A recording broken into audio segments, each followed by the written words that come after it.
ગુજરાતનું ગૌરવ એટલે દાદો સોમનાથ. સોમનાથ મંદિર ચંદ્રએ સોનાનું બનાવ્યું, રાવણે ચાંદીનું બનાવ્યું, શ્રી કૃષ્ણએ સુખડનું બનાવ્યું અને નાગભટ્ટ પ્રથમે પથ્થરનું બનાવ્યું. કહેવાય છે કે સોમનાથ મંદિર 17 વાર લૂંટાયું છે, તેમ છતાં તેની સમૃદ્ધિનો અંત આવતો નથી. પહેલીવાર સોમનાથ મંદિર મહેમૂદ ગઝનવીએ લૂંટ્યું હતું અને ત્યારે પાટણનો શાસક ભીમદેવ સોલંકી હતો, જેણે પાછળથી પથ્થરનું મંદિર બનાવ્યું. આમ ત્યારબાદ મહંમદ ઘોરી, અલાઉદ્દીન ખિલજી, અલ્પખાન જેવા કેટલાય મુસ્લિમ શાસકોએ સોમનાથના મંદિરને લૂંટ્યું છે. સોમનાથ મંદિરની રક્ષા કરતા હમીરજી ગોહિલ અને વેગડો ભીલ શહીદ થયા હતા, જેમની મૂર્તિ સોમનાથ મંદિરના પ્રાંગણમાં આવેલી છે. ઇતિહાસના વિદ્વાનો અનુસાર સોમનાથનું સ્થળ પ્રાચીન કાળથી તીર્થ સ્થાન રહ્યું છે, કારણ કે તે 3 નદીઓ કપિલા, હિરણ અને પૌરાણિક સરસ્વતીનો સંગમ સ્થાન હોવાનું કહેવામાં આવે છે. પુરાણો અનુસાર સોમનાથનું મૂળ મંદિર સોનામાં સોમરાજે ચંદ્રદેવ દ્વારા બનાવવામાં આવ્યું હતું.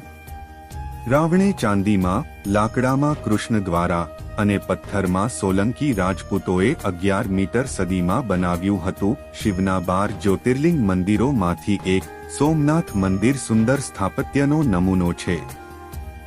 શાશ્વત તીર્થ તરીકે ઓળખાતું તે એવું સ્થાન માનવામાં આવે છે જ્યાં ભગવાન શ્રી કૃષ્ણએ તેની લીલાનો અંત કર્યો અને ત્યારબાદ સ્વર્ગીય નિવાસ માટે ગયા. શ્રીમદ ભાગવત, સ્કંદ પુરાણ, શિવપુરાણ અને ઋગ્વેદમાં પણ સોમનાથનો ઉલ્લેખ છે. ભારતના લોખંડી પુરુષ અને નાયબ વડાપ્રધાન વલ્લભભાઈ પટેલ 12 નવેમ્બર 1947ના રોજ જૂનાગઢ આવ્યા હતા. તે સમયે તેમણે સોમનાથ મંદિરના પુનઃનિર્માણનો આદેશ આપ્યો હતો. તદનુસાર ભંડોળ એકત્ર કરવા અને મંદિરના નિર્માણની દેખરેખ માટે સોમનાથ ટ્રસ્ટની સ્થાપના કરવામાં આવી હતી.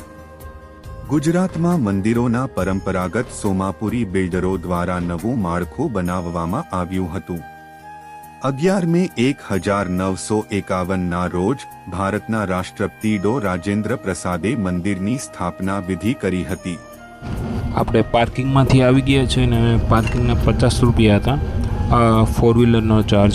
હવે આપણે જોઈએ કે જમવા માટે લીલાવતી ડાઇનિંગ હોલ છે. અહીંયા એકદમ બેસ્ટ જમવાનું છે, સસ્તું ને સારું. માત્ર 80 રૂપિયાની અંદર તમને સોમનાથમાં જમવાનું બેસ્ટ મળી જશે. કાઉન્ટર પરથી એમનું કૂપન લઈ અને ડાયરેક્ટ તમારે જમવા જતું રહેવાનું છે. 80 રૂપિયાની અંદર ફૂલ ભાણું તમને જમવા માટે મળશે. તો છેલ્લે આપણે જમી કાઢવીને અહીંયાથી છૂટા થયા. સોમનાથ દાદાના દર્શન કરી લીધા મહાદેવના. અને કમેન્ટમાં તમે હર હર મહાદેવ, જય સોમનાથ લખી દેજો.